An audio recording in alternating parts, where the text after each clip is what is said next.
It was a crisp morning in early spring when a note arrived at 2-1 Baker Street, hand-delivered. No return address. The envelope was thick, linen paper. The wax seal marked with an emblem Holmes recognized at once. The crest of Lord Wexley, one of the oldest aristocratic families in Sussex. He didn't speak as he slit the envelope open, only glanced at me once over the rim of his teacup, then read silently. The flicker of interest that crossed his eyes told me it was something worth noting. He stood abruptly, fetched his coat, and said only, "We're going to Wexley Manor." A bride vanished 5 minutes after the ceremony, and the groom swears she simply evaporated. Evaporated, indeed. She said "I do," kissed him, and was gone before the champagne touched the flutes. We arrived at Wexley Manor by noon. The estate was vast, old money proud, with ivy strangling the corners of the limestone for wade and ornamental hedges too sharp to be merely decorative. Lord Julian Wexley himself greeted us all, handsome in a crumbling Greek statue sort of way. Though his face was now ravaged by confusion, she was there, laughing, holding my hand. We walked down the aisle after the vicar pronounced us man and wife. Everyone clapped. We turned the corner to the drawing room and she let go of my hand. I turned to say something. She wasn't there. She didn't scream. She didn't run. She vanished. The ceremony had taken place in the Manor's old chapel, a small, baroque chamber adorned with leaded glass windows and hanging candelabras. The drawing room, which adjoined the chapel through a narrow stone hallway, was where the guests had gathered for the reception.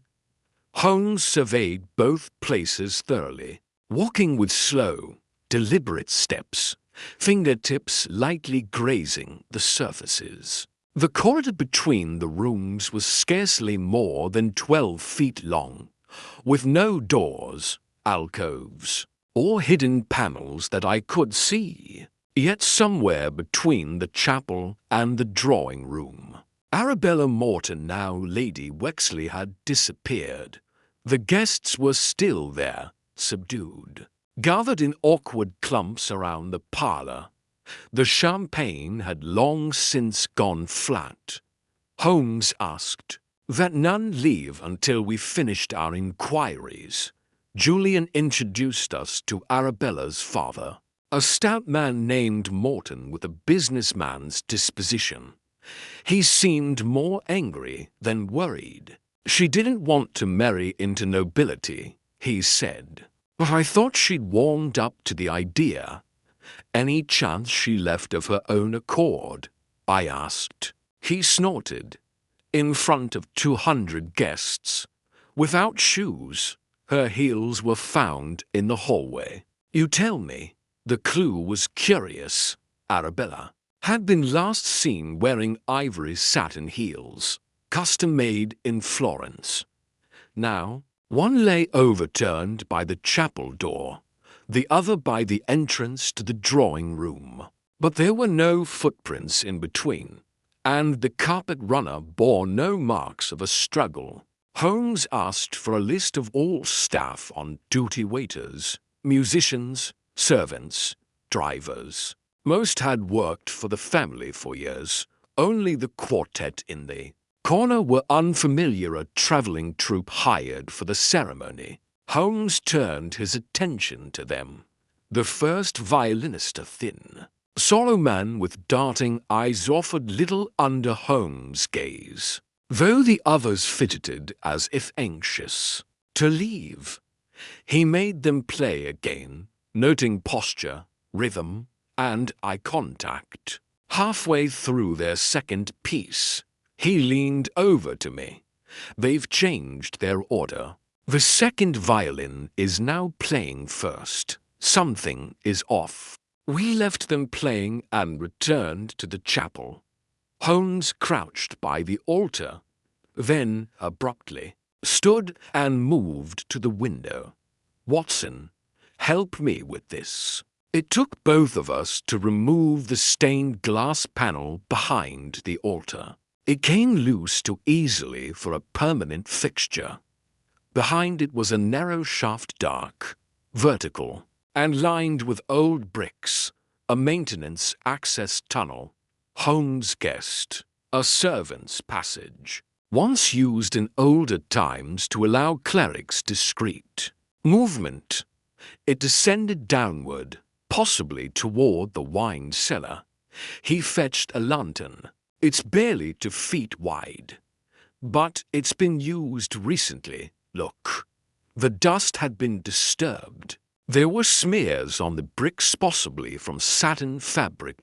We followed the shaft downward, our descent echoing in the narrow walls.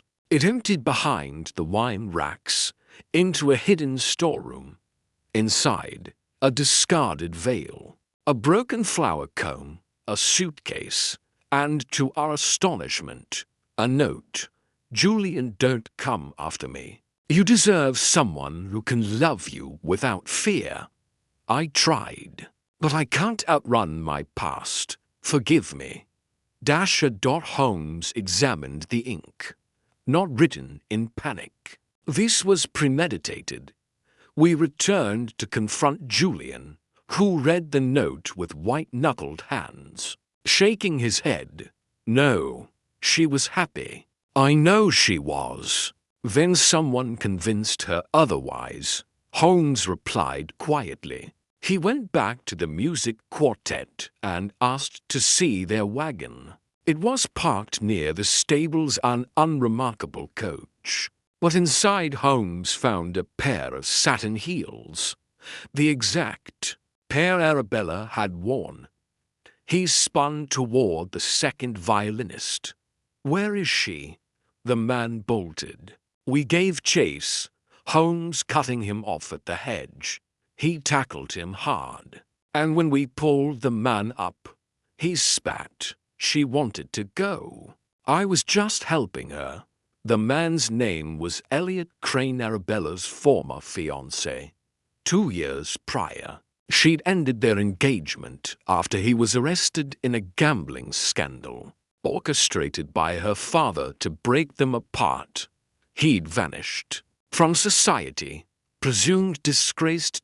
Until now, they had planned it all: the anonymous musician hire, the access shaft, the letter, the scattered shoes. Arabella had wanted to escape under everyone's noses, with no scandal attached to Julian or herself. The vanishing act was to look magical, inexpressible, perfect. She didn't run. Holmes murmured as we left the estate later that day. She performed a vanishing act of great artistry.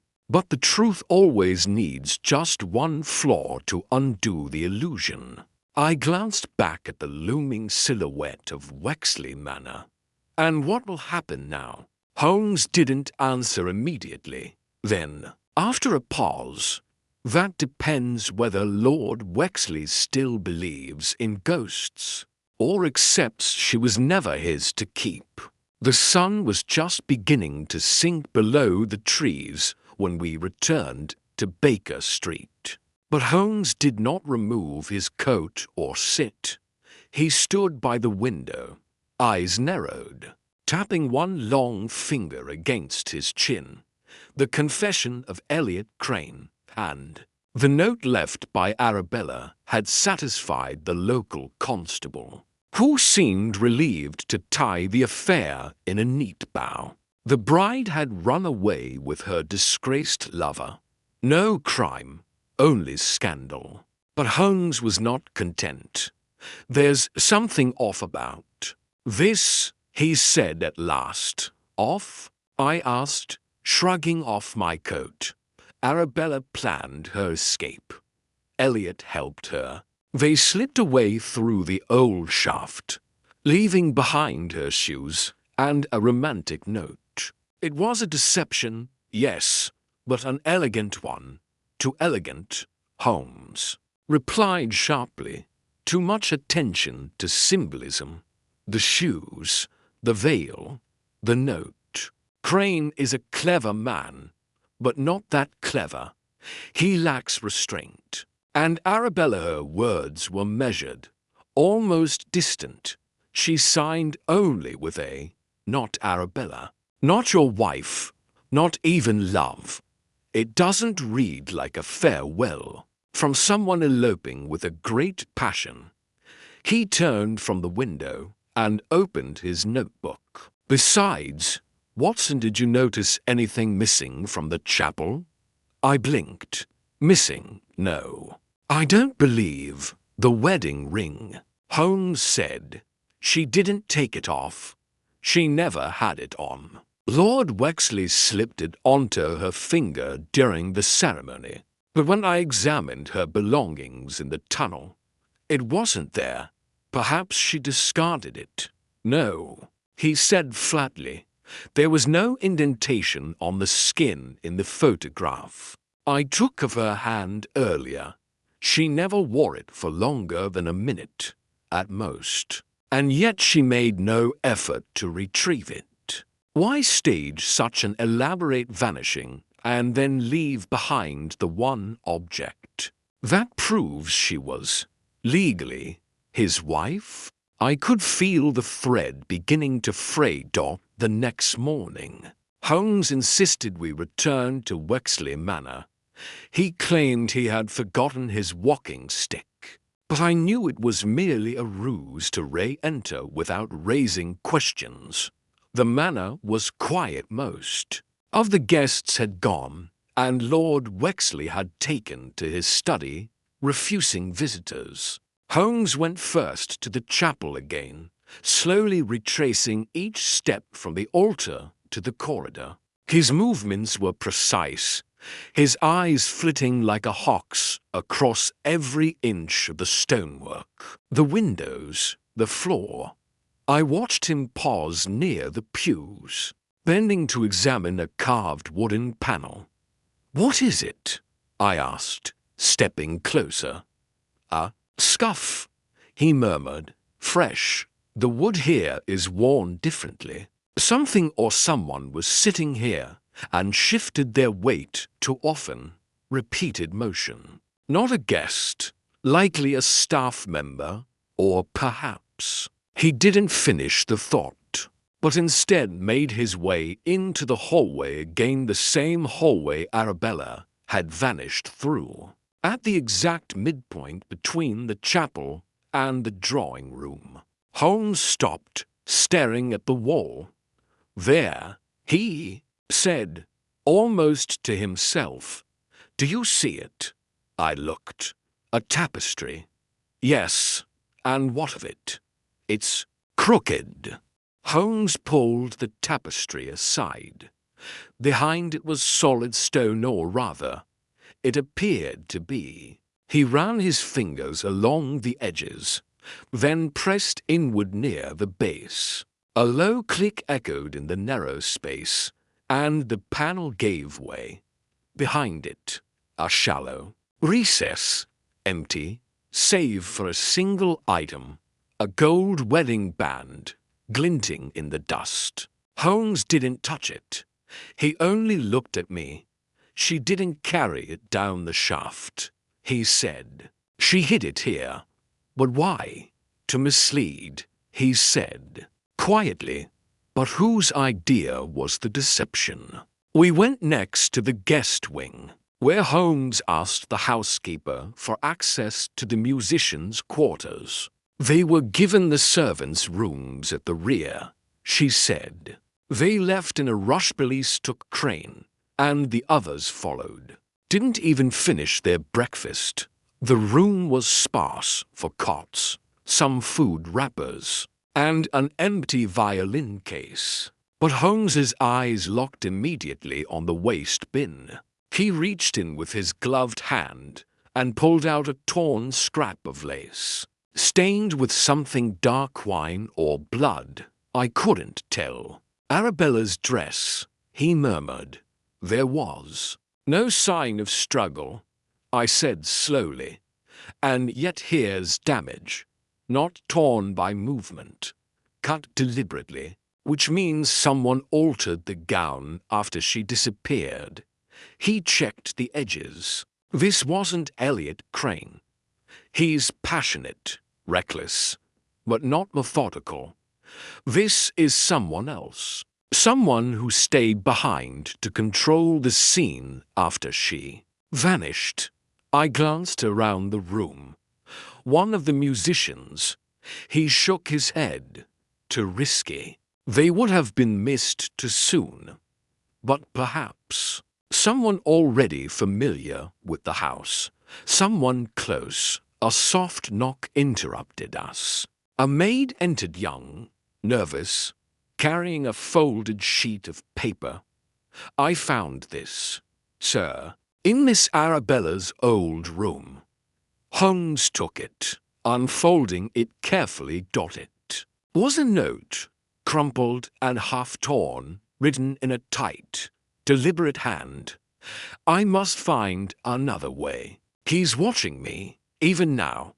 I feel like a bird trapped in a golden cage. If I don't go through with it, I fear what he'll do to Julian. Please, Elliot, wait for me near the orchard bell. Midnight. Holmes read it twice, then looked up. It was never her idea. He paced once, twice, then snapped his fingers. We need to speak to Julian Wexley. But surely he's either heartbroken, Holmes said, or involved in something far darker than he appears. Because if Arabella feared for his safety, she may have been trying to save him. From what? Or from whom? That is now the real mystery. Lord Julian Wexley was seated in the dark panelled study when we entered, staring out at the greening lawn beyond the leaded glass. He didn't turn at the sound of the door, only said, "If you've come to ask more questions, Mr. Holmes, I must tell you I don't know where she is." Holmes approached slowly, hands behind his back, his voice even. "Then perhaps you can tell me why Arabella left her wedding ring hidden in the wall, and sent a note asking Elliot Crane to wait near the orchard bell at midnight." Julian's jaw tightened. "She left with Elliot. I accept that, do you?" Holmes asked gently. "Even though she warned him she feared for your safety? That someone was watching her? That she was trapped?" Julian finally turned to face us, and for the first time, I saw something tremble behind the mask, a flicker of fear, perhaps, or guilt. "I didn't know," he said after a long pause. We weren't in love, not truly. It was arranged. My father, he's dead now, but he orchestrated the match years ago. It was all about legacy, position. Arabella was gracious, but she never belonged here. She laughed too easily. She questioned everything. Holmes stepped closer, voice quiet but sharp. "And who in this house would have considered that a threat?" Julian's hesitation was telling. "Perhaps my aunt, Lady Halberd. She's ruled this manor in every way that matters since my father's stroke. And she never liked Arabella. Said she would dismantle the house from within with her free spirit. Still, I can't believe she would. But she could have interfered." Holmes pressed. "She meddled in everything. She even insisted on approving the guest list. She said too many outsiders would attract gossip." Holmes made no comment. He only turned and left the room without another word. I followed, and we found Lady Halberd in the library, ensconced behind a tower of books. draped in mourning grey though no one had died. She looked up as we entered, her eyes calculating beneath the lace of her hat. "I wondered when you'd come to question me," she said, her voice cool as porcelain. "Everyone does, eventually. I'm used to being the villain in other people's stories." "Then you won't mind clarifying your role in this one," Holmes replied. She closed her book with deliberate grace. "My role was to preserve the dignity of this house, Mr. Holmes. Arabella was charming, yes, but she had no sense of duty. She refused to learn the family protocol.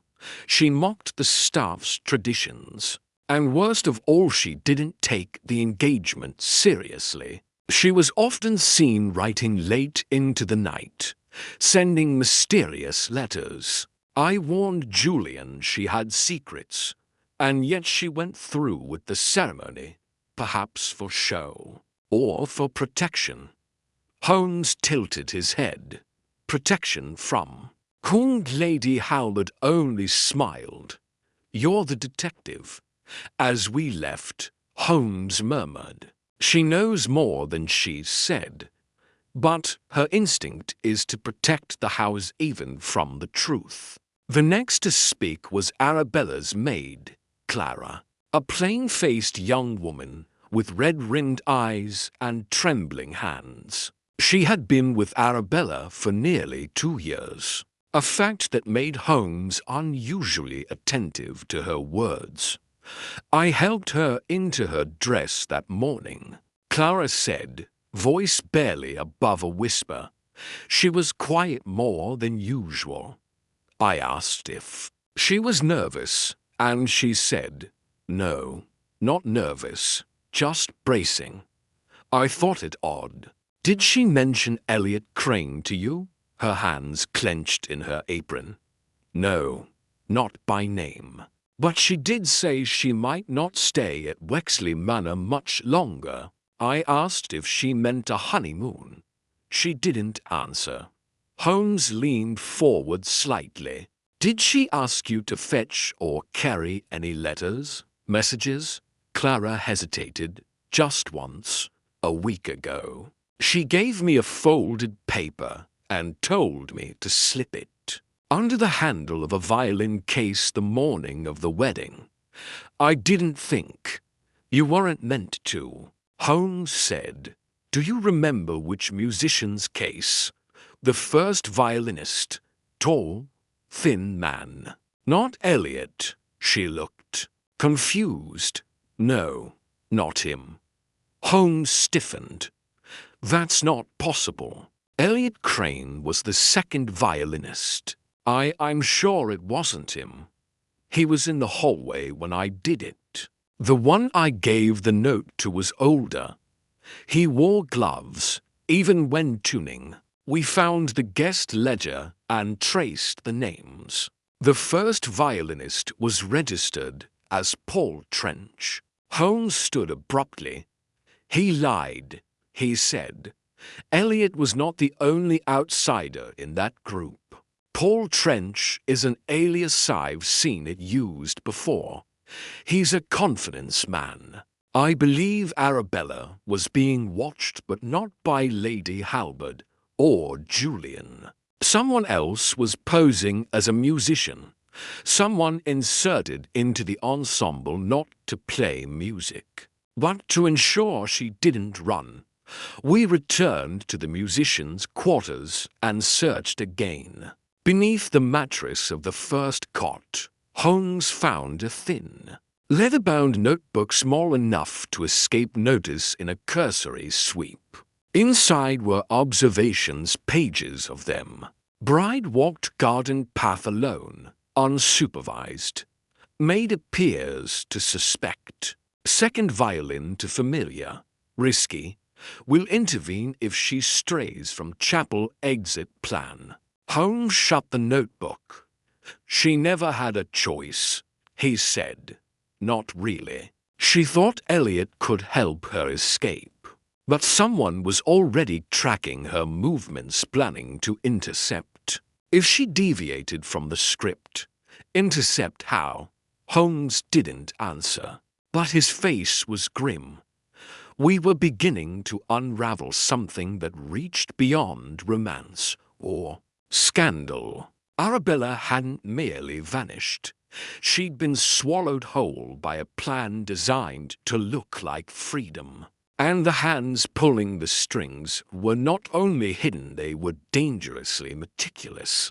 And now, it seemed, at least one of them had vanished. With her dot, Holmes turned the final page of the leather-bound notebook in silence, his fingers pausing for a beat on the last entry. I caught a glimpse, midnight, bride to be retrieved if she flees. No direct harm unless signaled. Payment confirmed. He closed the book and slipped it into his coat.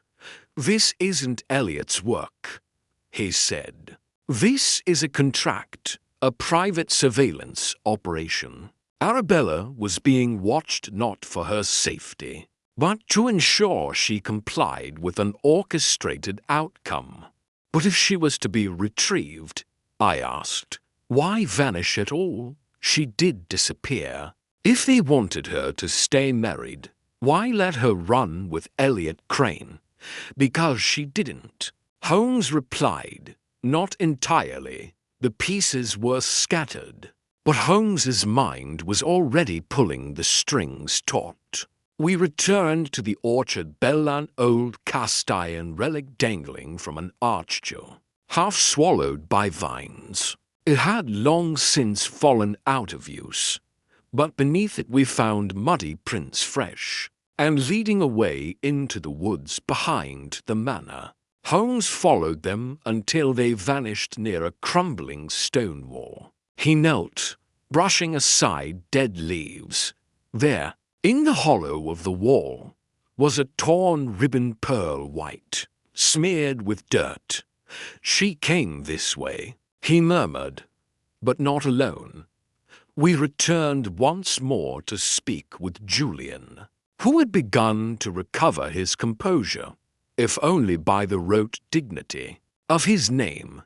You told me you didn't know where Arabella went. Holmes began evenly, and yet you omitted a critical fact, that your family's finances are collapsing. Julian stiffened. I don't see. She didn't marry for love. That much we know. But you married for survival. The Wexley estate is debt-ridden.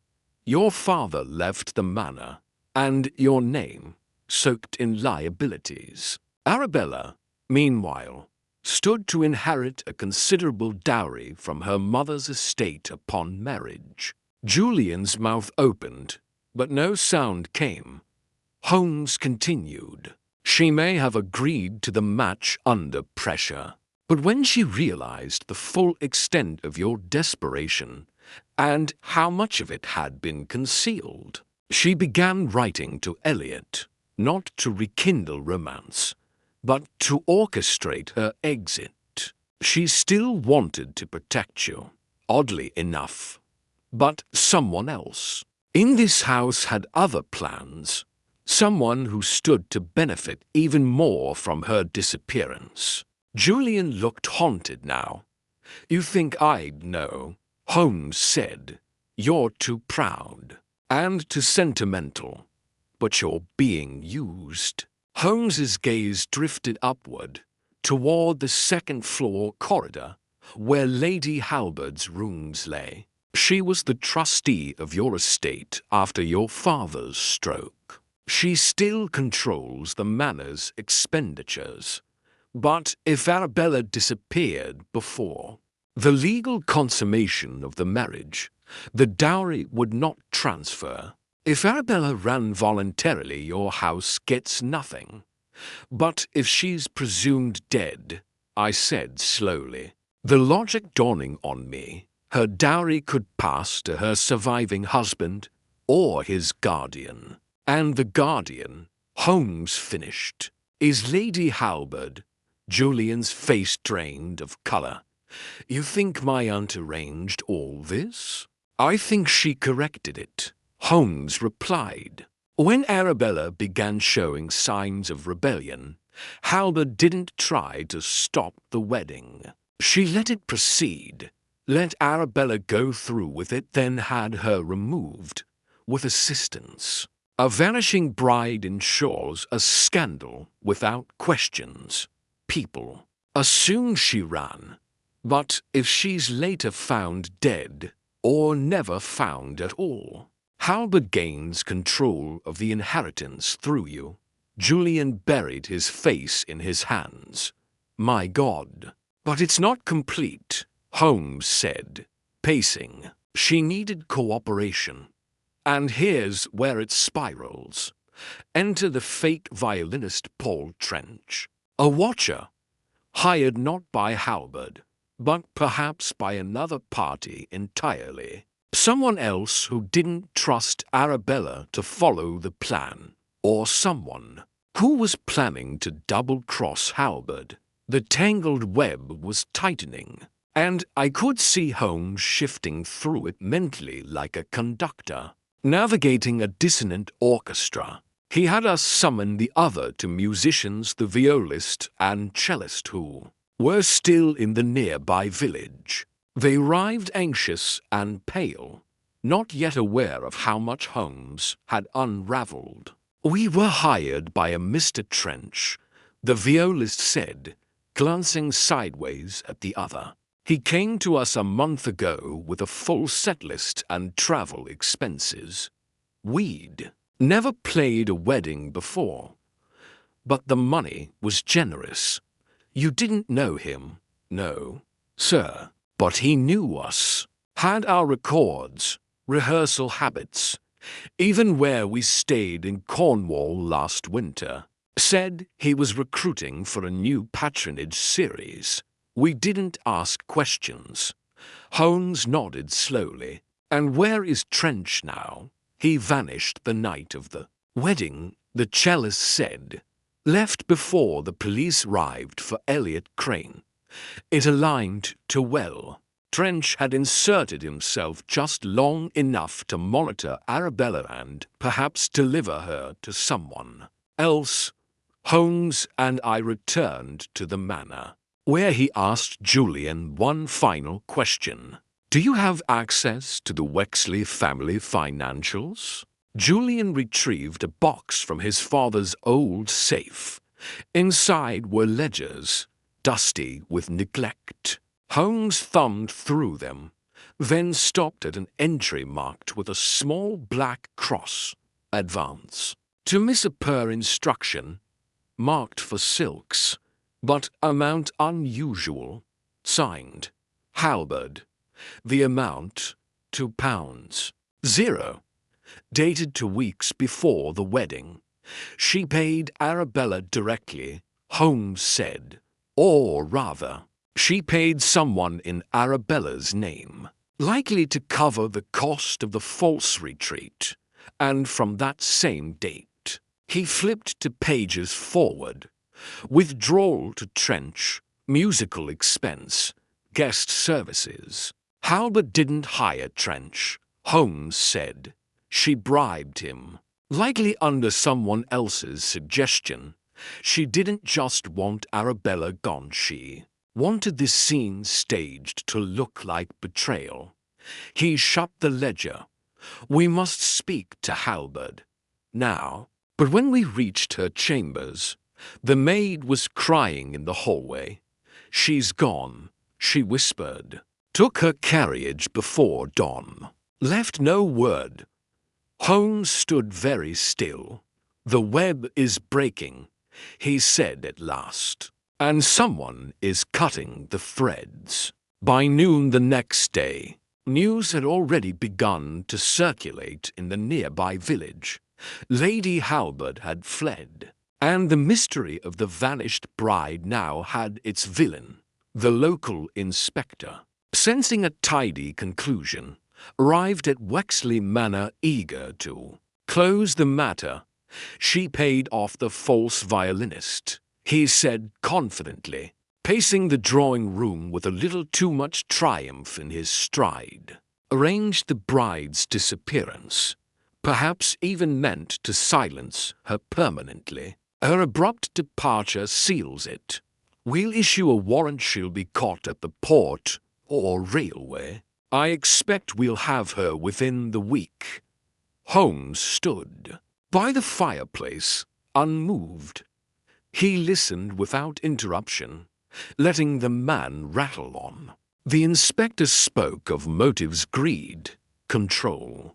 Inheritance Sand waved the ledger entries like a confession. There was talk of contacting Arabella's family, of confirming the marriage had never been consummated, of seeking approval to probate the dowry.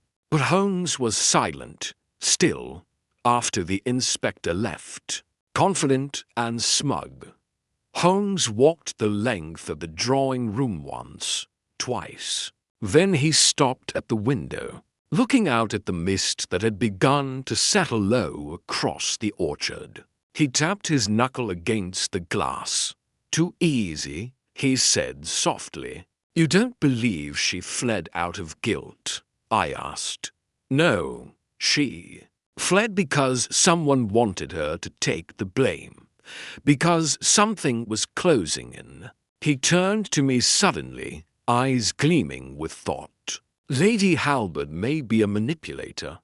She may even be cruel. But she's not foolish, and she doesn't run. Her power lies in stillness, in watching others squirm. She must have realized she'd been compromised," I offered. "She was compromised, but not by us. Someone else moved against her before we could. Look at the timing. Trench disappears. Arabella vanishes, and now Halbert bolts just as we uncover the ledger. It's a chain reaction." He walked to the ledger again, flipping back and forth through its pages.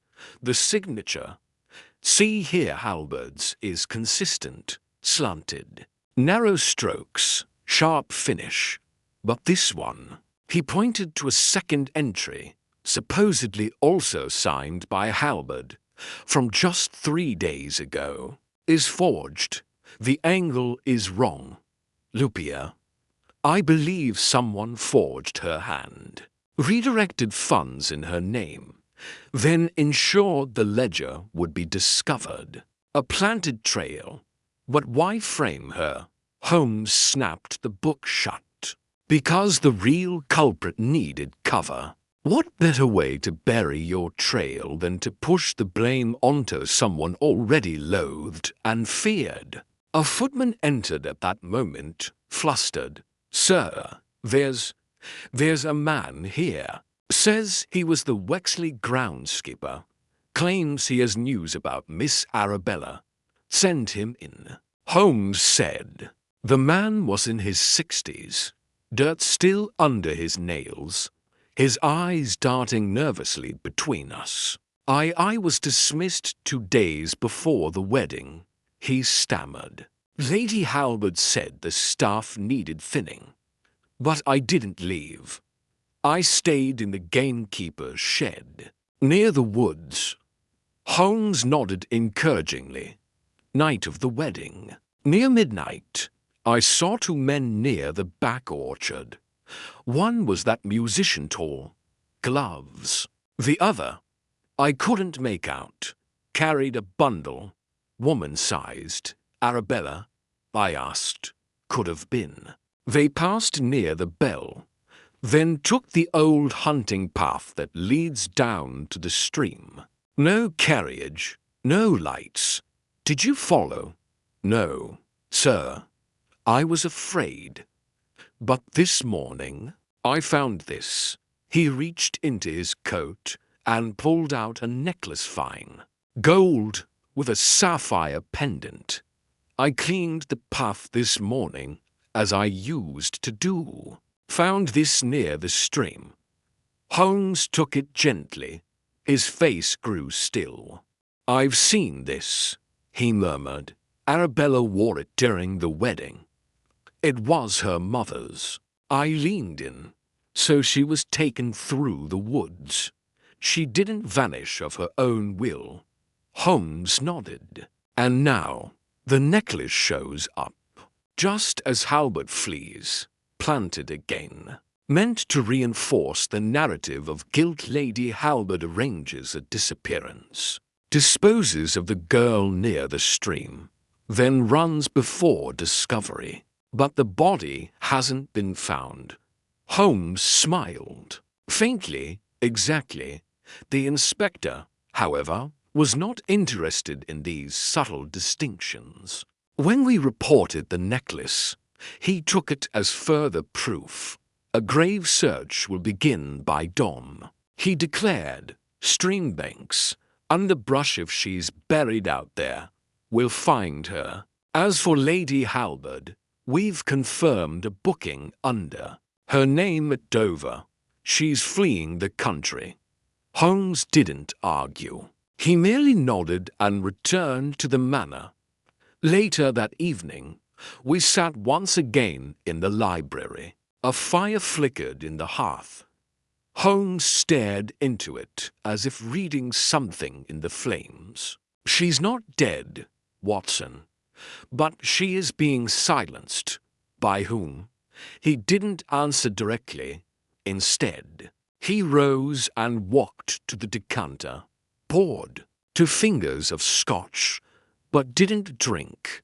He stood, swirling it, eyes distant. There's still one person we haven't spoken to. One person who's been oddly quiet since the beginning. He allowed us access. He answered questions. But he never once asked what we had found. I frowned. Julian? Holmes turned slowly. Yes, the man who stood to lose everything. Who now, if Arabella is declared dead, will inherit everything, and who let Lady Halbert be framed with remarkable ease. But he seemed broken. Holmes said, finishing my thought. Yes, almost too much so. But now the question becomes not who helped Arabella vanish, but who made sure she never reappeared. And then the fire cracked behind us, sending up a sudden flurry of sparks, like some distant signal, and Holmes, as if reading it, said in a low, cold voice, "The real criminal is still in this house, watching, waiting, and now he thinks he's won." Holmes stood by the hearth long after the fire had settled into embers, his silhouette cut sharp against the flickering glow. I'd seen him in this state before, neither resting nor thinking in the conventional sense, but remembering, reaching backward through time, searching for threads left untied in old cases. "I need something from the archives," he said suddenly, his voice low but firm. "Do you recall the Wilton inheritance scandal? 4 years ago? The forged wills, the sudden death of the heir, and the missing woman who was presumed drowned." I blinked. Vaguely. "The estate near Chelmsford, wasn't it? What does that have to do with this?" Holmes didn't answer immediately. He crossed to his desk, drew out a weathered folder from a stack marked "Pending Cold," and tossed it open. Inside were sketches, letters, and a faded photograph of a young woman. She had the same strong brow, same searching eyes as Arabella Morton. Not identical, but undeniably blood. Her name was Eliza Morton, Holmes said, Arabella's aunt.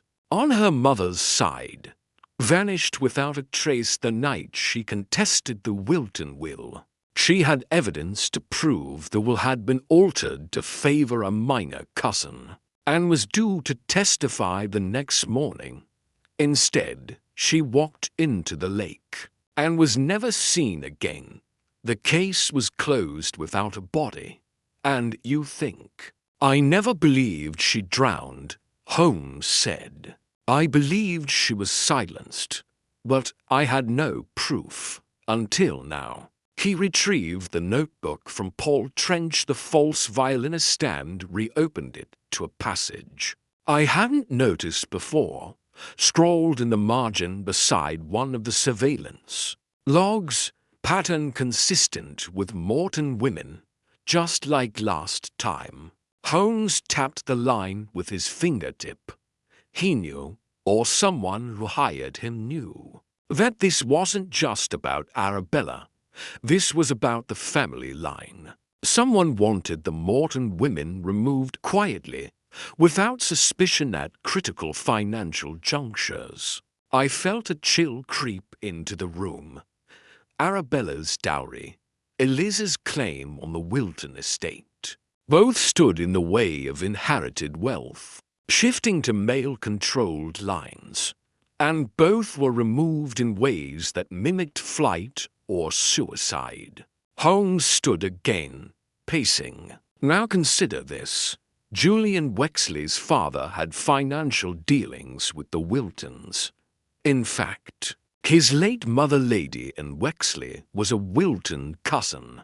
You're suggesting the Wexleys are tied to both disappearances? I'm suggesting the same mechanism was used twice. The orchestration of a vanishing act that places blame on emotional fragility, rebellion, or fear. And the same man was in proximity both times. Julian's father is dead, I said. Holmes paused. Yes, but his solicitor isn't. Charles Penworthy. Name came up during the Wilton inquiry, and again in the Wexley estate papers. He retrieved another document from the ledger box, an old receipt for travel expenses and legal consultations. One line stood out: April 2nd payment to C. Penworthy for estate dissolution consultation. April 2nd for days before Arabella vanished. We took a cab the next morning into the nearby town, where Penworthy's modest office sat above a clockmaker's shop. Holmes knocked, and when the solicitor answered, a thin man with watery eyes and a cough that sounded long-lived. Holmes smiled cordially. Mr. Penworthy, might we trouble you for a moment? Penworthy's demeanor was wary but professional. Of course, Mr. Holmes. What is this regarding? Holmes did not sit. Arabella Morton. You drafted her marriage agreement, did you not? I did. Standard contract. And you advised Lady Halberd recently, financial matters, budget for the estate restoration. That's all. Holmes handed him a copy of the receipt. This says otherwise. Penworthy's eyes scanned the page. He hesitated. Look. There were concerns about the dowry clause. If Arabella fled, the inheritance would be void. Halberd wanted to know her options. Purely precautionary. Was it your idea? Holmes asked, voice soft, to pay a man like Paul Trench to orchestrate her disappearance? Penworthy paled. I had no such involvement. You advised the Wiltons when Eliza Morton vanished. Holmes cut in. You helped them preserve control of the estate under suspicious circumstances. And now, to women's same bloodline stand between your clients and generational wealth, and both conveniently disappear. The solicitor began to tremble. I never touched her, he whispered. I only drafted the transfer options. I didn't know what Halberd planned. Holmes's eyes narrowed. Then someone kept you very carefully in the dark, which means someone else is behind both disappearances. Someone with the patience to wait years between plays. Someone who understood the legal weaknesses of both women. Someone who stood to profit and remain invisible. He paused. Who signs your checks? Penworthy blinked. The estate, of course, but which individual? Penworthy hesitated again. Julian Wexley. He countersigned all funding since his father's passing. We left without another word. On the street below, Holmes exhaled slowly. Julian didn't just inherit the mess, he said. He preserved it. He learned from it. Are you saying he orchestrated everything? I asked. Holmes nodded, eyes dark. He let Halberd do the dirty work, let her think she was in control, then forged her signature, redirected funds to a false player, and ensured she took the fall. He even allowed Elliot to come close because it made Arabella's escape look more plausible. Then, once the moment was ripe, he staged her abduction under the same cover. But where is she now? Holmes's face was grave. She may still be alive. But I believe he's hidden her, perhaps drugged, perhaps worse, somewhere no one will look. Because everyone believes she fled, or worse, that she's dead. A silence settled between us. We must return, Holmes said, before he completes what he started. The afternoon light filtering through the stained glass of Wexley Manor had turned the drawing room into a kaleidoscope of dim color. Holmes sat at the small round table near the hearth, polishing his meerschaum pipe not because he meant to smoke it, but because his mind needed the rhythm. I knew that gesture well. It was his form of meditation, silent, precise, and almost ritualistic. Something had failed to align, and he was about to probe it with unorthodox means. Outside the tall windows, the rest of the house was settling into the false calm that often followed the first act of a crime. Graves had been taken away. Arabella's identity had been restored. But Holmes knew the air still held residue, an echo of misdirection, of an actor still behind the curtain. I need you to gather the others in the solarium, he said quietly, without looking up. All of them Arabella, Julian Wexley, Penworthy, Mrs. Landers, even the chambermaid, May. And bring Miss Halberd's former companion if she hasn't left yet. I glanced at him. You believe one of them still holds something back, not just something. The final key, and they won't surrender it unless I tilt the board.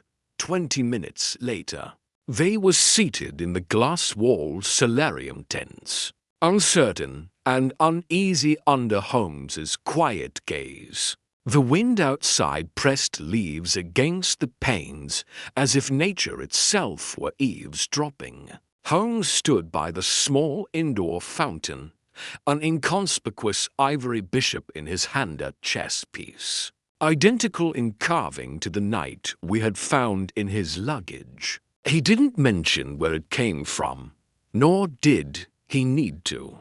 The subtle gleam in his eyes told me he had set this stage with care. What you see here, he began, holding up the bishop, is more than ornament. This was left in the pocket of Miss Halberd's travelling cloak, sewn beneath the hem. It was found by chance, but chance is the mask fate often wears. No one spoke. I shall now propose something very simple, Holmes said. Each of you will take this piece, hold it in your hand for a count of 5, and return it to me. Nothing more. Penworthy looked puzzled. Forgive me, Mr. Holmes, but to what end? We've all cooperated fully. Holmes smiled faintly. Exactly. Why this test will be so revealing. One by one, they step forward. Penworthy's steady hand. Blank expression.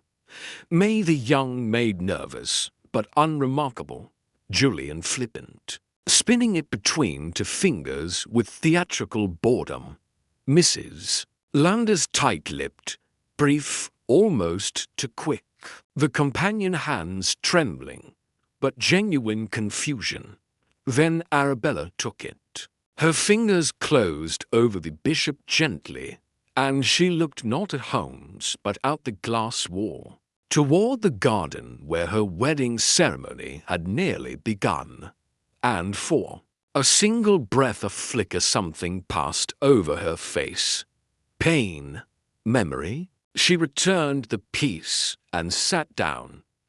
Holmes nodded, waited a beat, and said, "Thank you." He turned, crossed to the corner where a small writing desk stood, and opened the drawer. From within, he withdrew a matchbox, struck a flame, and lit the corner of a folded piece of paper that I hadn't even seen him place earlier on the windowsill. The paper burned quickly, curling inward until it blackened and fell into the small copper tray he'd placed beneath. Silence again. "What was that?" Julian finally asked, shifting uncomfortably. "A note," Holmes replied. "Blank, of course.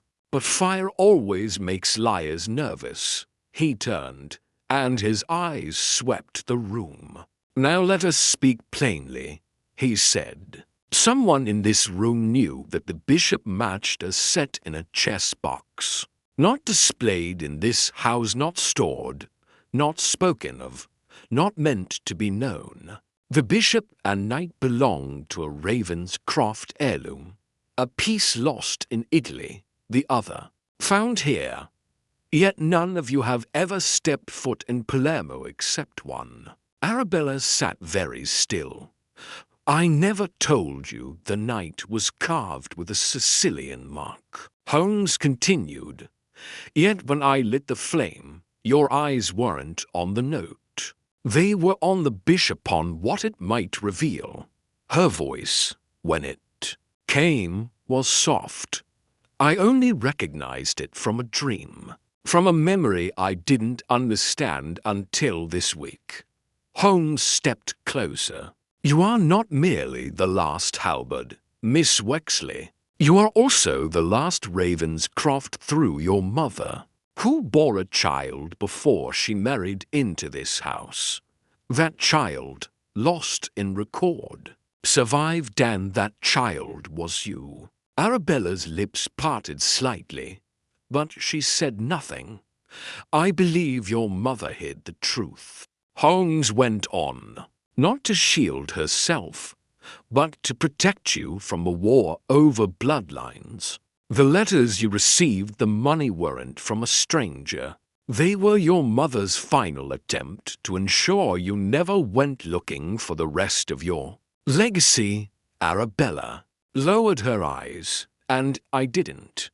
I never wanted any of this." Holmes's voice softened. "Then why did you wear the cloak with the bishop sewn into its hem?" She looked up at him, eyes no longer guarded, but ancient with something far older than guilt. "Because I remembered a dream. I thought, a nursery in a house by the sea. A man who smelled of cigar smoke and salt, who called me Piccola Regina. He gave me the bishop and told me to protect it, because one day it would remind me who I was." Her fingers trembled, and when I saw the night, I knew it wasn't over. I knew someone had sent it not as a threat, but a signal. Holmes nodded once, and someone did. Arabella rose, slowly. "So the real question is, who else knows?" The bishop now lay between them on the windowsill, casting a long, crooked shadow against the glass. Holmes studied her with something Close to empathy, whoever sent the night is not your enemy, he said. But they're waiting, and your choices, from this moment forward, determine whether they'll reach out or reach in. A gust of wind rattled the panes. No one in the room moved. Very well, Holmes said, pocketing the bishop again. The game continues. And just like that, the room exhaled, but a new game had begun. We returned to Wexley Manor under a sky bruised with storm. The low rumble of thunder distant, but insistent, as if nature itself were preparing for what Holmes had already begun. To uncover, the estate loomed ahead, silent and composed, unaware or pretending to be of the rot beneath its surface. Holmes moved swiftly, not speaking until we were inside, past the gloved servants and drawn curtains, and alone in the drawing room where Julian had last received us. "He'll know something's changed," Holmes said. "Penworthy will contact him by morning, if he hasn't already. We don't have long." "Then what's our next move?" I asked. Holmes stepped to the fireplace, eyes narrowing at the mirror above it. "We show him something he doesn't expect." He wrote a quick note, sealed it with a drop of wax from the candle beside him, and summoned a footman. "Deliver this to Mr. Wexley's chambers. Say it was left anonymously under the gate." The footman departed, and Holmes turned to me, the edge of a smile on his face. "You'll enjoy this, Watson. I've sent Julian a copy of a completely fabricated letter written in Arabella's hand, dated yesterday. In it, she claims she's escaped and has given the authorities everything. She thanks an unnamed friend for smuggling her to safety and promises to return with proof. I blinked, but there is no letter. What will that accomplish? Desperate men, Holmes said, make mistakes. If Julian believes Arabella is alive and plotting to expose him, he'll act quickly. He'll try to eliminate whatever evidence might remain something he missed. And when he does, we'll follow.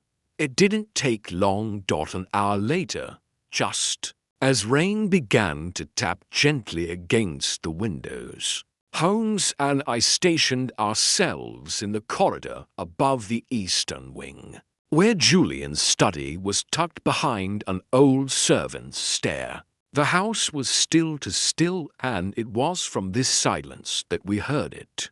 A soft creak, a lock turning, and the careful hush of footsteps heading toward the library. Holmes held up a hand and signaled me to stay close, but silent.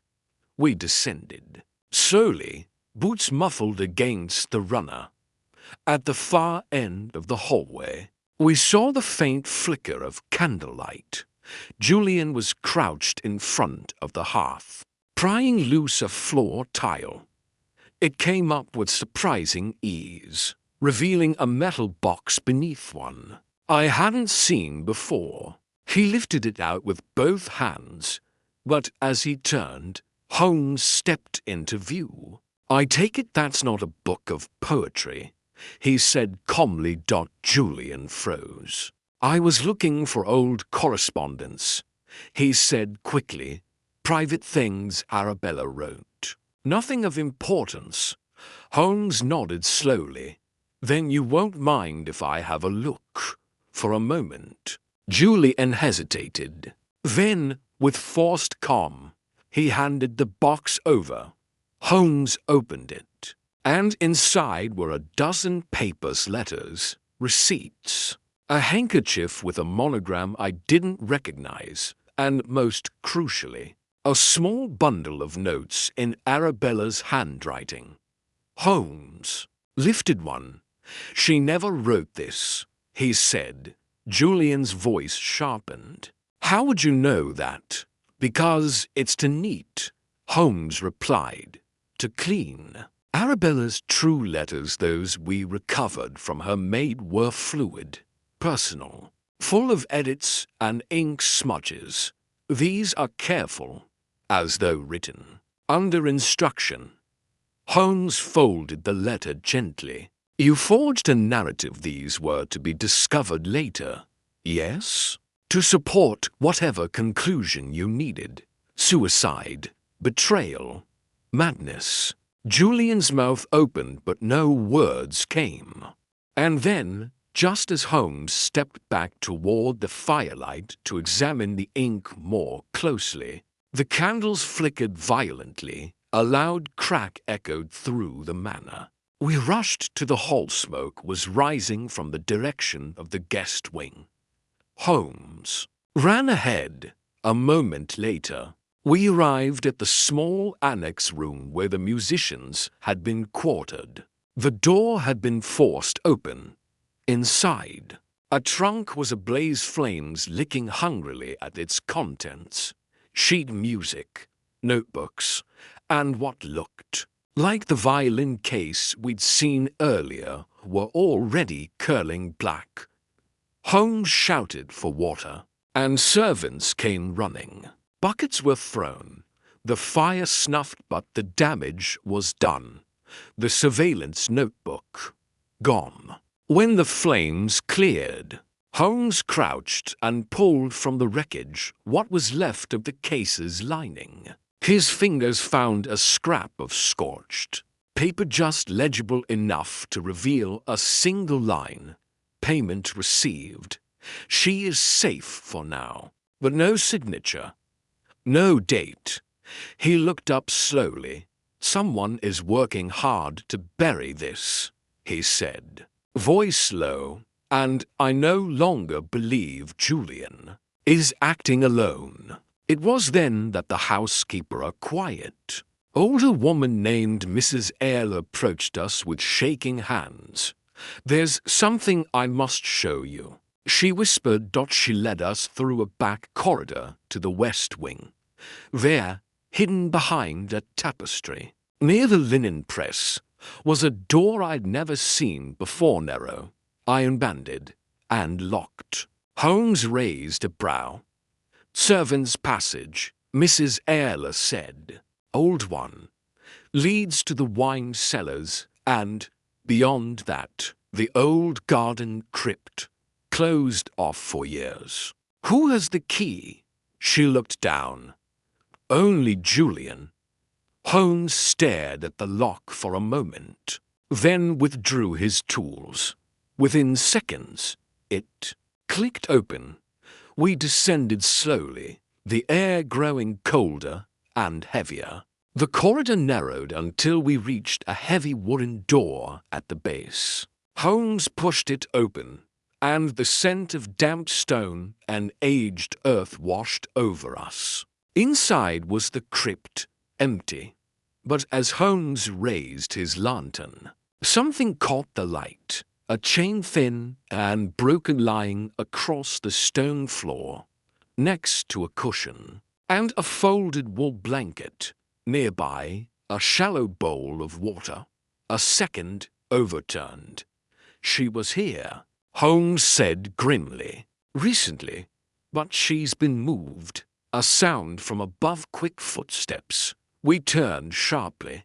She's still in danger, Holmes whispered. And whoever came for her just realized we're catching up. The echo of the footsteps above was brief, but not aimless. Someone had known where we were headed, perhaps had even lured us there on purpose.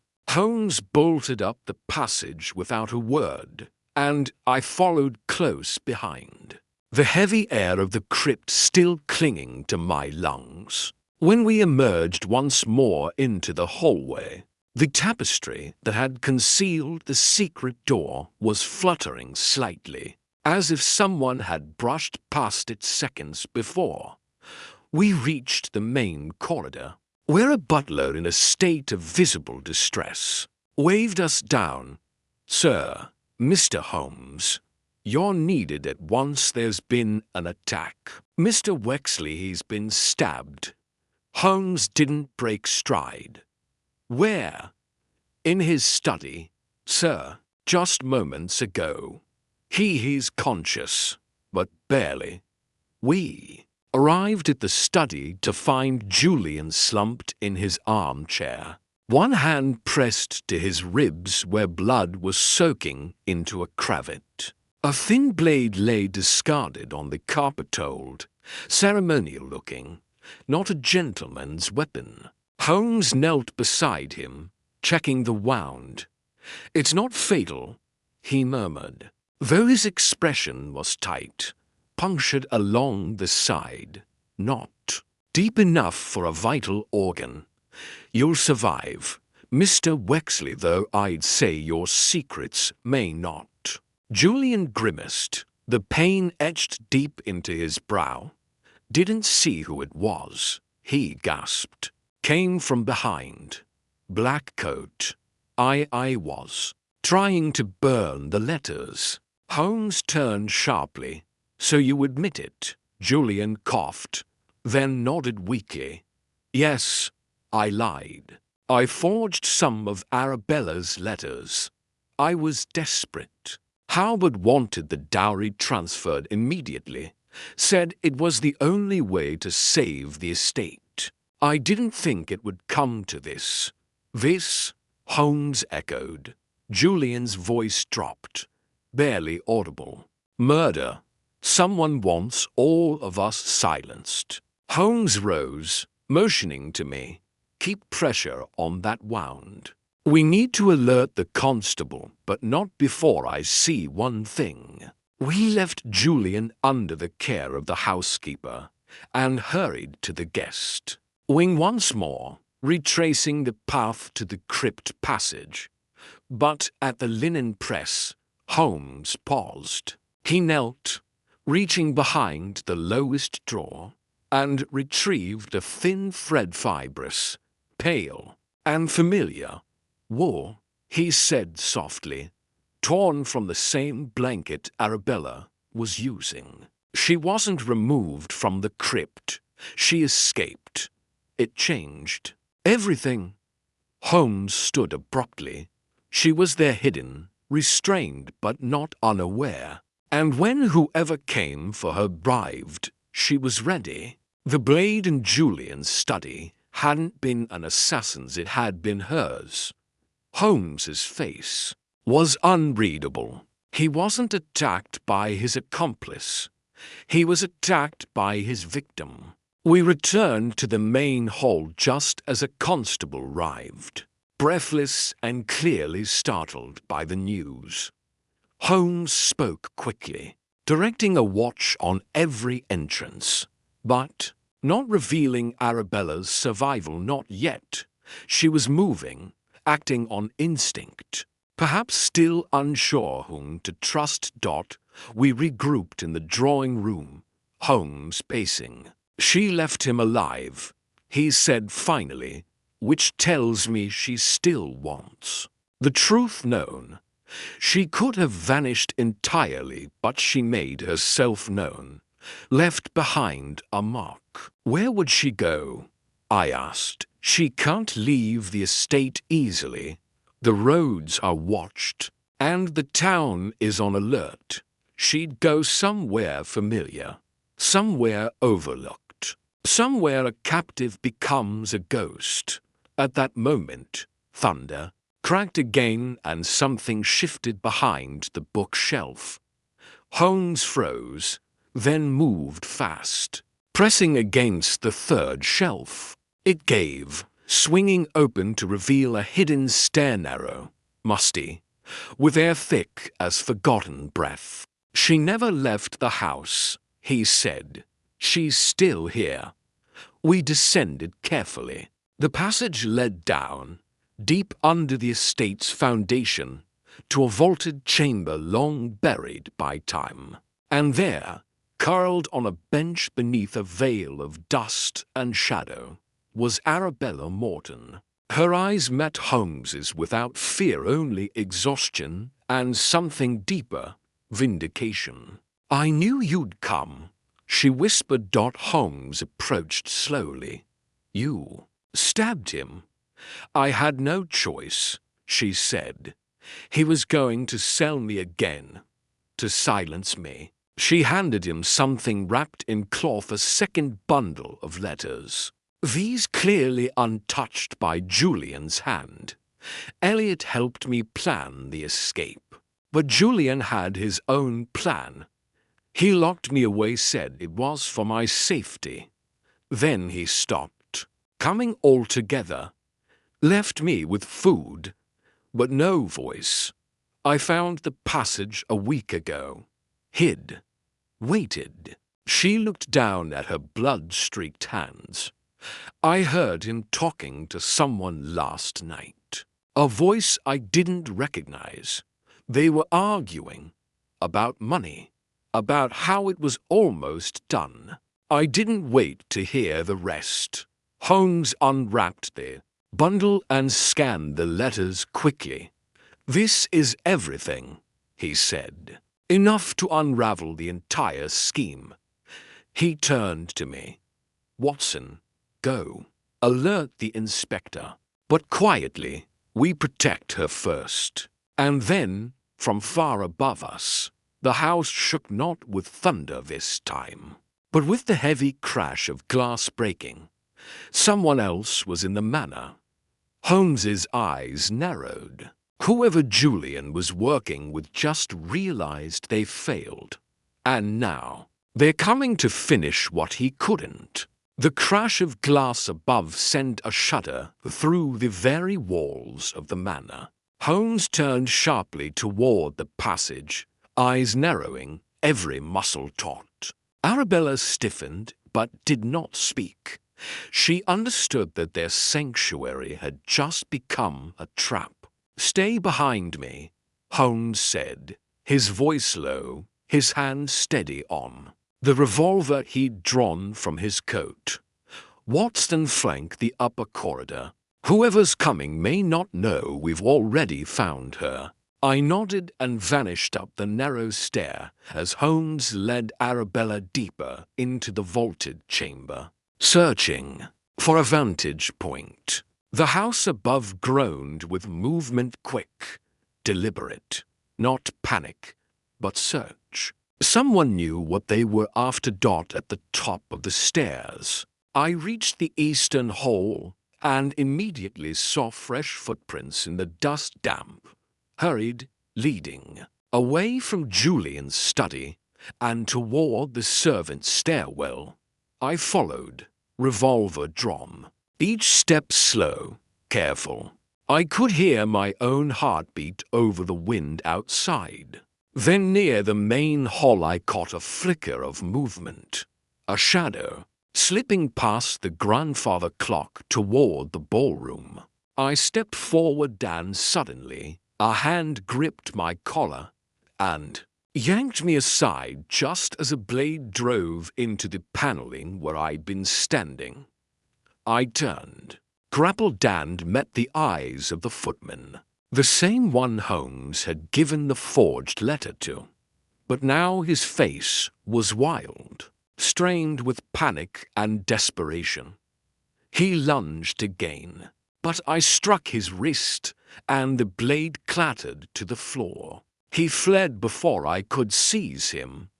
I gave chase, bursting into the ballroom where chairs lay overturned from the wedding, now ghostly in the moonlight. He darted behind the curtain near the organ, but Holmes was already there. Emerging from the opposite door, revolver raised. "Stop," Holmes commanded. The footman froze, caught between us. "I wasn't supposed to kill anyone," he rasped. "Just frighten her. Keep her hidden until the money cleared." That's all they told me.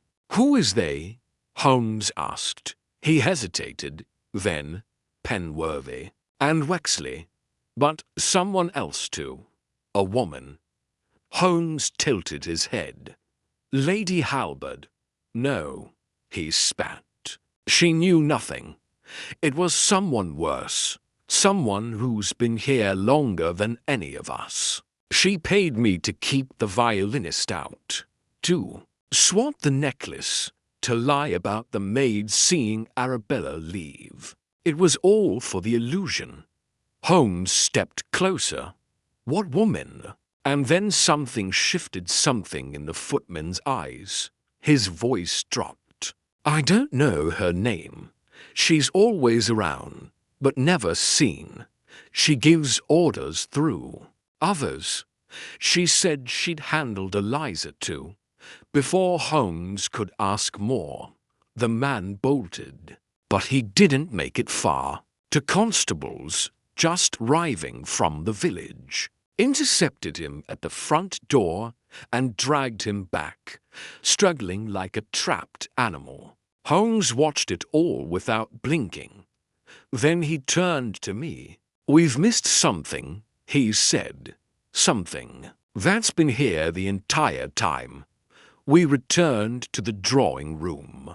Arabella sat quietly near the window, the bundle of letters resting in her lap. She looked up at Holmes. There's something I remembered, she said slowly. The day before the wedding, Julian met someone near the orchard. I only caught a glimpse, but it wasn't penworthy. It was a woman in a brown cloak. I thought she was a gardener. Holmes's gaze sharpened. Mrs. Eyre, he murmured, the housekeeper. She had been invisible, yet present in every room. First to know Arabella had vanished. First to lead us to the crypt. First to report Julian's injury. Always helpful, always quiet. He stood suddenly. Come.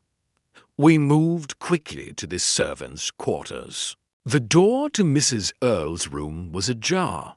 Inside, the bed was made, the drawers empty, but on the dresser lay something unmistakable, a sapphire pin, nearly identical to Arabella's necklace, but subtly different. Holmes lifted it, eyes scanning its intricate filigree. This is from the Wilton estate. Eliza wore one like it in her photograph. He turned to the dresser and found, tucked behind a stack of receipts, a faded journal. Its pages were cramped with entries coded, but traceable. The final entry read, Wexley almost fumbled. Girl is cleverer than the aunt. Must act fast. Once funds transfer, she disappears forever. Holmes closed the book slowly. She's not just the housekeeper. She's the orchestrator, the one who survived the Wilton affair and rebuilt the game. She used Penworthy to push legal changes, used Julian's desperation, used everyone. But who is she? I asked. Holmes turned the journal over. Stamped faintly in gold leaf on the inside cover was a name. Erline Mary Halberd. My mouth went dry. Halberd's sister. Holmes nodded. The true heir to the Wilton fortune. Written out of the will due to scandal. She disappeared, assumed the name Ella, and has been exacting her revenge for decades slowly. Methodically, everything snapped into place. The manipulation of Julian, the threats to Arabella, the forged documents, even Paul Trench's involvement. She had guided them all from the shadows. We moved quickly to the rear of the house, where a constable said she'd been seen heading toward the stables. The wind howled as we arrived, and there, at the far end, a horse was untethered. A woman in a cloak mounted it. Stop! Holmes shouted. But she was already riding hard into the dark. Her face turned once toward us, calm, composed, almost proud. Holmes lowered his revolver. "She's gone," he said. "But we have enough," I added. "Enough to free Arabella, to bring Penworthy down, to expose Julian." "Yes," Holmes agreed. "But justice for Eliza Morton may remain unfinished." He turned back toward the house, the first pale light of dawn just beginning to soften the sky. "This case," he said quietly, "was never about a single vanishing bride. It was about an old ghost, haunting the present in silence. And now, her pattern is known." The first tendrils of dawn crept through the heavy curtains of Wexley Manor. As we gathered in the great hall, the night's revelations hung thick in the air, as palpable as the lingering scent of rain on stone. Arabella sat beside Holmes, still, fragile but steadily regaining the spark that had once made her the heir to a legacy. Tangled in deceit, the household, now under watchful eyes of the constables, was quieter than ever. Holmes paced slowly, his mind clearly far from rest. "You have heard the facts, but the true impetus behind these horrors remains elusive," he said, voice barely above a murmur. "We know who acted, but we do not yet fully understand why." I watched as he stopped before the fireplace, the flicker of embers reflecting in his thoughtful eyes. "It's easy to assume crimes of this nature rise from greed or revenge. Yet, as often, the roots run far deeper into the human psyche, wounds invisible to the casual observer." He turned to me, the gears in his mind already turning. "I must revisit the past, but not through papers or testimony. Through a conversation, one with Mrs. Eyler herself."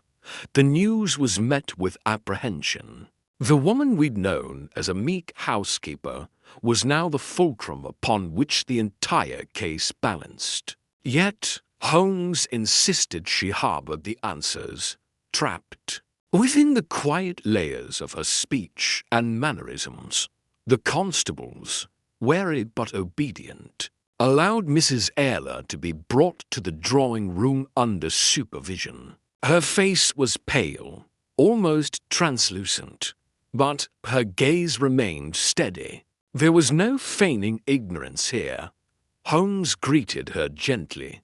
"Mrs. Eyler, or should I say, Erline Halberd, your history is well known now. The Wilton scandal, the forged wills, the vanishing heirs." She nodded once, without a word. "I ask you now, not as a detective, but as a man seeking to understand what drove you to such extremes. What force compelled you to orchestrate suffering, to hide women away, to manipulate family and friends alike?" For a long moment, she looked down, her fingers twisting a handkerchief nervously. Then her voice broke through the stillness, soft, measured, yet laden with years of bitterness. "It was never just about the money," she said, "nor power, at least not at first. It was about being forgotten, about being cast aside because of a scandal I did not create, but was punished for nonetheless." She paused, eyes glistening. "My father was a proud man who loved his lineage more than his flesh and blood. When my mother's indiscretion became known, the rumors, the scandal, he disowned me. The family's estates, their fortune, all went to others. I was erased, a shadow in my own home." Holmes listened intently as she continued. "I watched my cousins, my sister Eliza, thrive under the family name, while I was left to rot in the margins. The Wilton name meant everything to them, but it was poison to me. So I swore I would reclaim what was mine not by force, but by patience. She gave a bitter laugh. I learned the law. I learned to bend it, to rewrite wills, to create illusions. I used Penworthy, Julian, even that violinist. They were pawns. But Arabella she was a threat, not because of her dowry, but because she held the truth, and the truth could undo me. Holmes's expression was unreadable as he absorbed every word, and when you realized Arabella might expose you, you acted. I did what I had to, Erline said, voice steady but fierce. I hid her, waiting for a moment to silence her, to make it seem she fled, or worse. But she was stronger than I anticipated. There was a long silence. Then Holmes spoke with uncommon gravity. Your vendetta was born of abandonment and erasure. You destroyed not just fortunes, but lives, in the hope of reclaiming your own place in history. Yet in doing so, you lost sight of the woman you once were. Erline's eyes darkened. Perhaps, but the world took me first. I only took back what it stole. Arabella stirred, looking up with a newfound resolve. This isn't over, she said softly, but thanks to you, Mr. Holmes, the truth will finally see the light.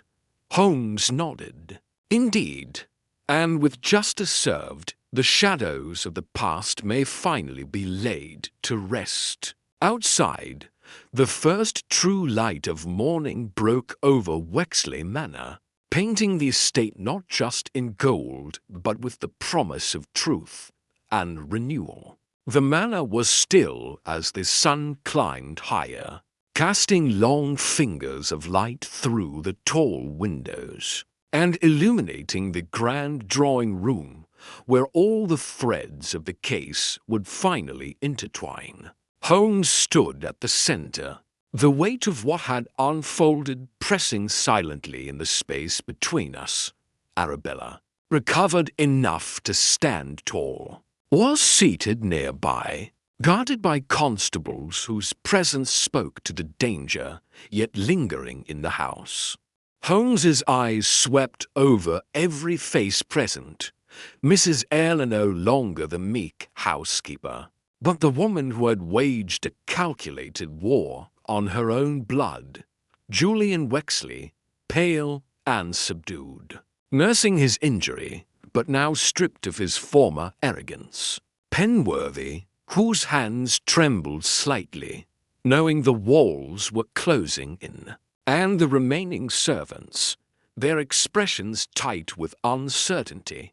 Mrs. Eyre, Holmes began, voice steady, his gaze unwavering, or Erline Halberd as you prefer. You have been the architect of this twisted design, but it is time to end this game. She met his look without flinching, a faint, enigmatic smile playing on her lips. Do you believe you have me cornered, Sherlock Holmes? After all these years, you have uncovered the past. Yes, but do you grasp the present, the depths of what I am willing to do? Holmes's expression betrayed nothing but calm. I know your history and your motives, but I also know you underestimated Arabella's strength and the extent of your own isolation. The alliances you forged were fragile and, ultimately, your undoing. Penworthy shifted uneasily. She was ruthless, he said softly, but she kept us in line. Without her, this estate is lost. We thought the ends justified the means. Holmes turned to him sharply.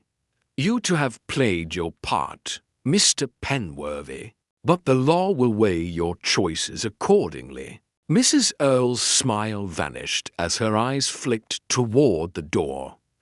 "This is a nice gathering," she said with a dry laugh, "but I tire of speeches," before anyone could react. The lights flickered and the doors at the far end burst open. A figure cloaked in shadow strode into the room, a glint of steel catching the light.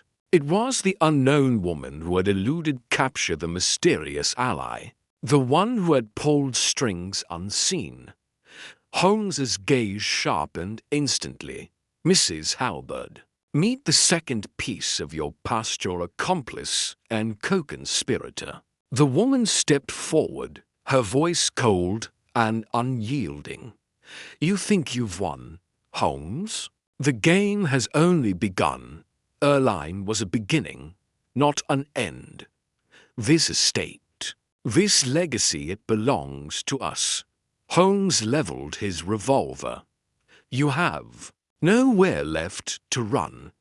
In a sudden flurry, the woman lunged toward Arabella, blade raised. Instinctively, Holmes fired a warning shot into the ceiling, the sound cracking the tense silence. The attacker hesitated, eyes darting for escape. But the doors slammed shut behind her. The constables had sealed the exits. Holmes advanced slowly, voice low but commanding. "It's over." The woman's defiance wavered. For a heartbeat, she seemed ready to surrender. But then, in a desperate move, she lunged again. Holmes sidestepped with practiced ease, knocking the blade from her hand. Two constables seized her arms and hauled her back. Breathing hard, Holmes faced the room. The truth has a way of surfacing, no matter how deeply it's buried. And those who cling to shadows find themselves exposed in the light. Erline watched. Silently, her fate sealed not just by the law, but by the unraveling of the intricate web she wove. As the sun flooded the room with morning brilliance, Holmes turned to Arabella. "The nightmare is at an end. Wexley Manor can finally breathe free." She nodded, a mixture of relief and sorrow in her eyes. Holmes's voice softened. "But remember, Watson, even the darkest mysteries carry lessons. Trust, betrayal, resilience, each a thread in the fabric of human nature." With the villains in custody and the estate's secrets laid bare, the manor's halls no longer echoed with silence and suspicion, but with the quiet promise of justice fulfilled. Just as the first rays of morning bathed Wexley Manor in a serene light, a quiet settled over the grand estate that seemed almost absolute. The villains were secured, the mystery unveiled, and the future promised justice and healing. Arabella sat with a calm dignity, while Holmes reviewed the final documents. In his hands, the case appearing resolved at last. The constables were preparing to escort Erline Halberd and her accomplice away, their faces marked by a mixture of fatigue and grim satisfaction. But Holmes's sharp eyes never rested. Even in moments of apparent closure, there was a subtle tension. In his posture, a flicker of doubt beneath his composed exterior. As he folded the letters back into their envelope, his gaze drifted to the once overlooked violin case propped near the window. It was peculiar how that small detail had evaded deeper scrutiny, an unassuming, battered case that seemed out of place amid the grandeur and turmoil. Holmes rose, motioning for me to follow as he approached the case. "Sometimes," he murmured, "the final truth hides in the smallest shadows." Gently, he lifted the case, examining its worn leather surface. The lock was old but intact, yet as he pressed a hidden catch beneath the latch, A secret compartment sprang open to reveal a small bundle wrapped in yellowed cloth. Inside lay a meticulously folded letter, sealed with a crest I did not recognize, a twisted knot of serpents intertwined with a crown. Holmes's eyes darkened as he broke the seal and read silently. The contents were brief but chilling.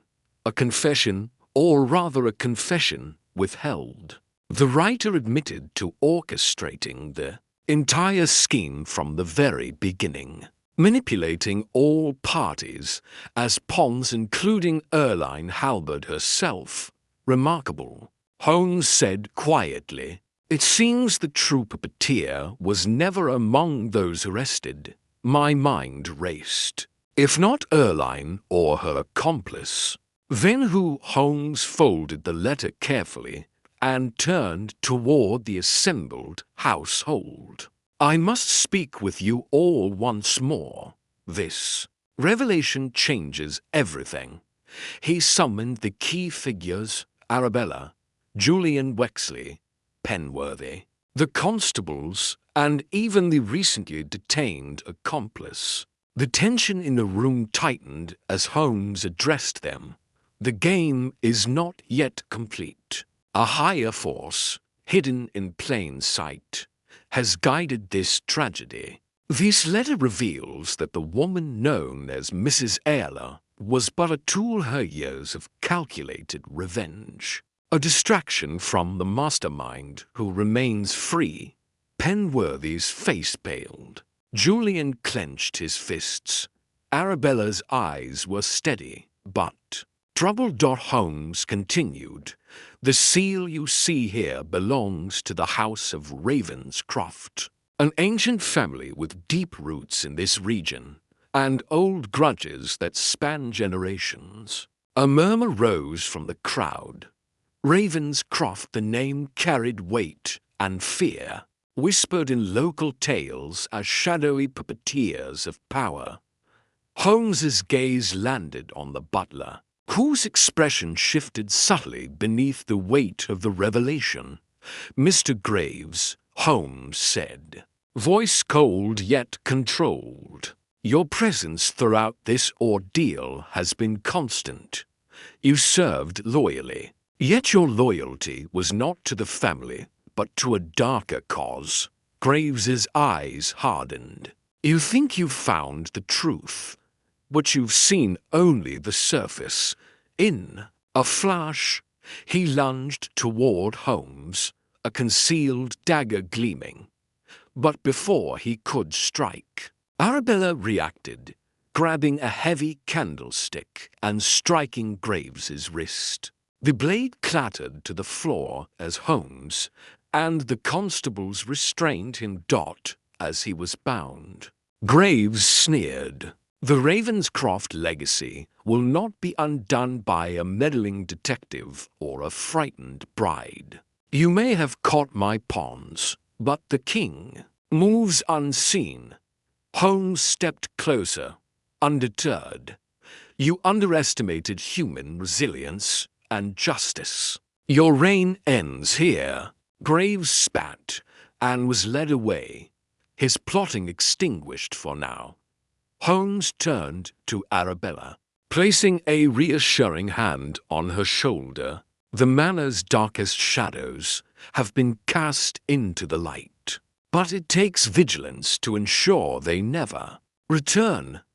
I marveled silently at Holmes's unyielding genius, the way every twist, every subtle clue had led to this final, startling unveiling. The bride who disappeared had been the key, but the true villain had always been the hidden hand, pulling the strings behind the scenes. As the morning sun flooded the room, hope took root amidst the ruins of deceit, promising a future where truth, no matter how deeply buried, would always prevail. The wind had shifted by the time the constables loaded Graves into the carriage bound for the magistrate's court in Southwark. His face remained expressionless, But Holmes had studied enough masks to know the rage boiling beneath. Yet even as the manner quieted once more, the air held an unsettling tension, less like the resolution of a mystery, and more like a pause between movements in an unfinished symphony. Arabella stood by the window, her arms crossed but her stance no longer frail. She watched the carriage disappear beyond the hedges, then turned to Holmes. "So it's over?" she asked, her voice cautious. Holmes didn't answer immediately. Instead, he walked to the drawing-room table where the violin case still rested. He opened it once more and removed the letter bearing the Ravenscroft seal, studying it as if it might yield something new under sunlight. "I wish I could say it was," he said at last, "but truth is rarely so simple." He unfolded the parchment and laid it beside another letter Arabella had found in her mother's old writing desk. Only days before the wedding, Holmes compared the signatures, tracing them with his fingertip. "Same flourish," he muttered. "Same curved R, but not the same hand." Watson and I stepped closer. "You suspect a forgery?" I asked. Holmes shook his head. "No, not a forgery. A mimicry, intentional variation by the same person.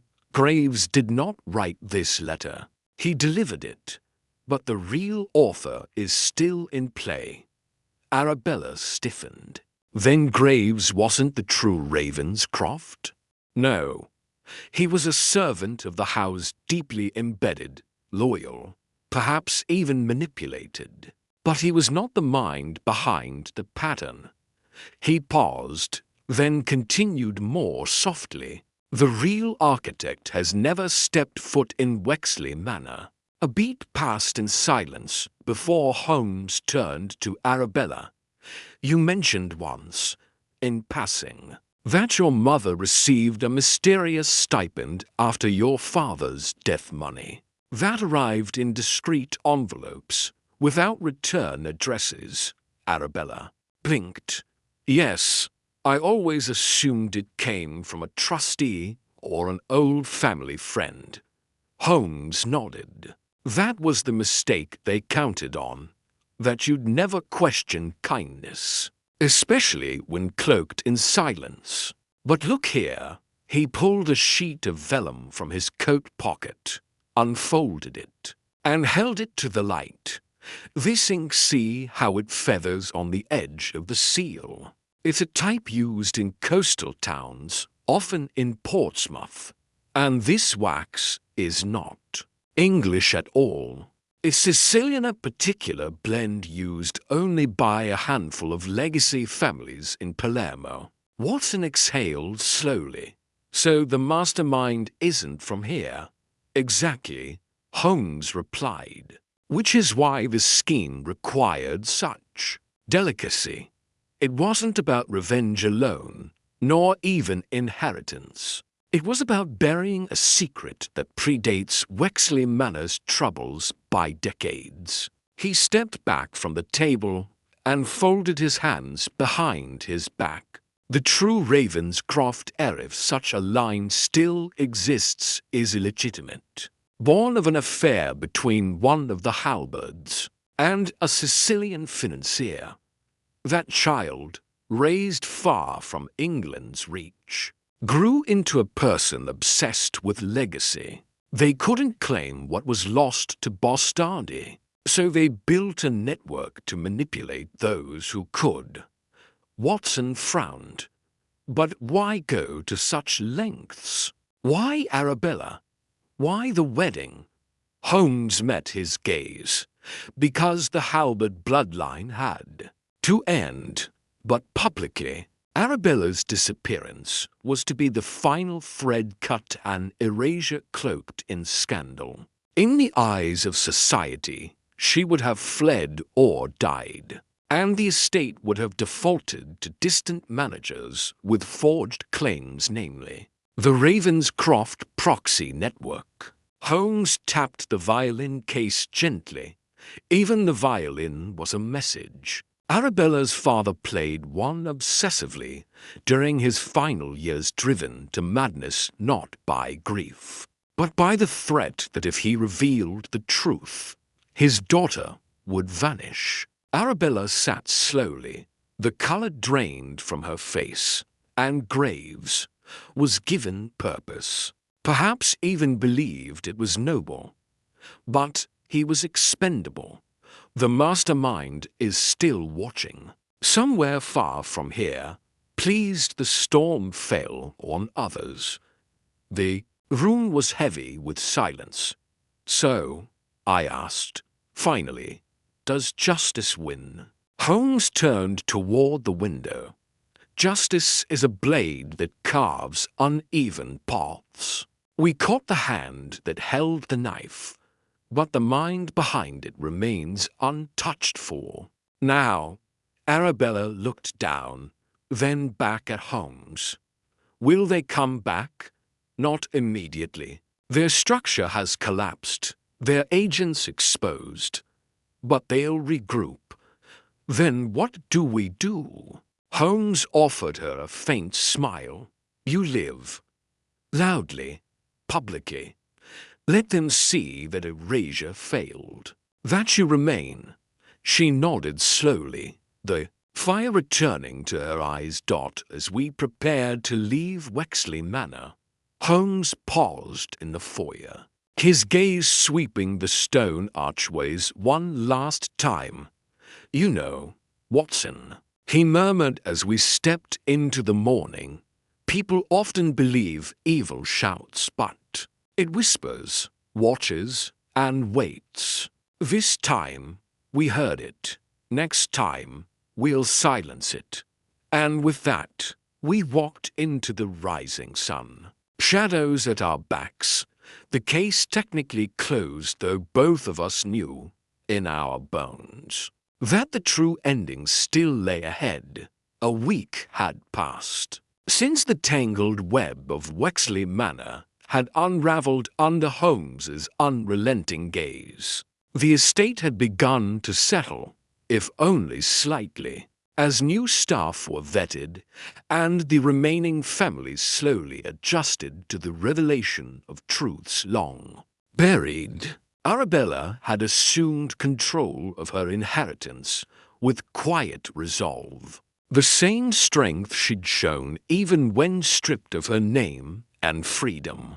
The press had spun their versions of the story, some with flair, others with cautious deference, but none could capture what we had truly seen. Holmes and I departed Surrey under a sky the color of wet slate, the air thick with the scent of coming rain. In the carriage, he was unusually quiet, his gaze not on the countryside, but fixed on some thought still forming behind his eyes. You're still not satisfied, I said, breaking the silence as we passed the familiar bend in the road where we'd first arrived. Holmes didn't look at me. There is a note of discord, Watson, a chord left unresolved. I waited. He would not speak unless the idea had fully settled in him.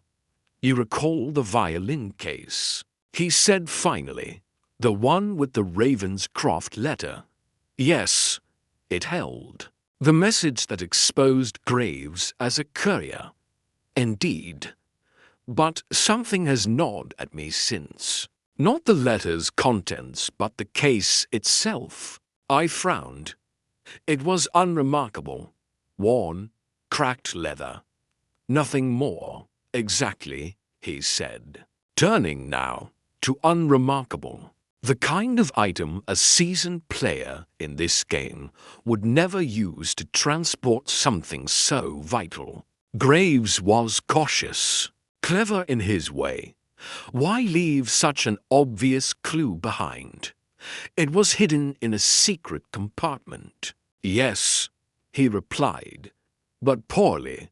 That case was a decoy not just in function, but in narrative. It was meant to be found, which means the true message, or the real key to the plot, was somewhere else. The rain began to fall lightly on the roof as Holmes leaned back, eyes narrowing. Consider the timing. The first letter arrived years ago. The funds sent to Arabella's mother long before Graves appeared on the estate. Whoever initiated this operation has had access far beyond our view. But who? I asked.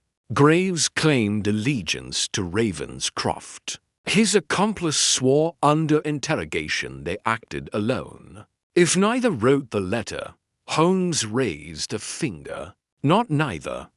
One of them wrote it, but not for this crime. He reached into his coat and withdrew the letter once more. This paper, do you recall Arabella's mother's correspondence? They used the same type. It took me a moment. Her recipe notes. He nodded. Yes, stationery from Marseille. A supplier used by only a handful of clients, mostly coastal aristocracy and shipping houses. I sat up. Are you saying Arabella's mother may have been involved? No, Holmes said. But someone close to her. Someone who wrote on her behalf after her death. Someone who had access to her private letters and stationery. The carriage jolted as it turned off the main road toward the train station. The rain had thickened now, pattering rhythmically. Do you suspect Julian Wexley? I asked. He would have inherited the estate had Arabella vanished. Tempting, Holmes said. But no, Julian is too self-serving. He lacks the patience for such a slow game. No, this is someone patient, meticulous, invisible. As we stepped out at the station, a porter greeted us with umbrellas. Holmes handed him his bag absent-mindedly, then paused, frowning. He stared at the luggage tag on the bag, his own handwriting.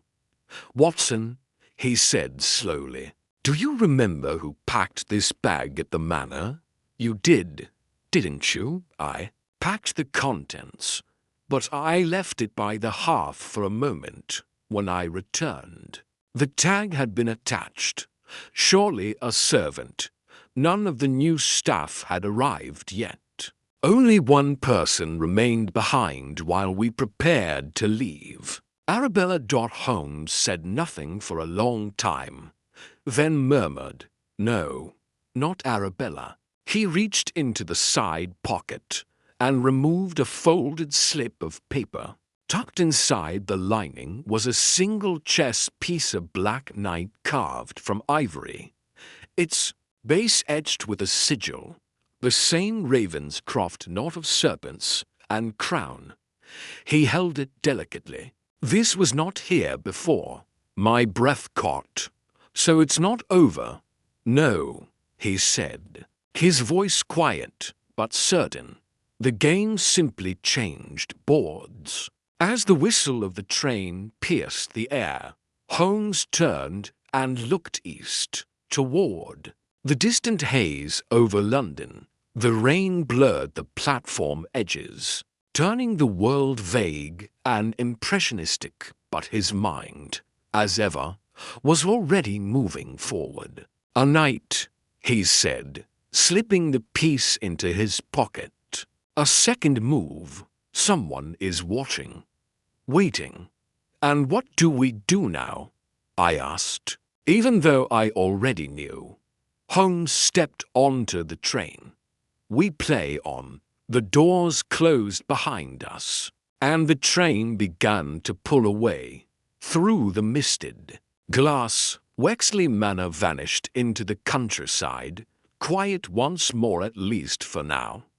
But somewhere, in the fog and rain, A new hand was arranging pieces on a board Holmes could already see. Because mysteries never end, they only pause until someone dares to look again.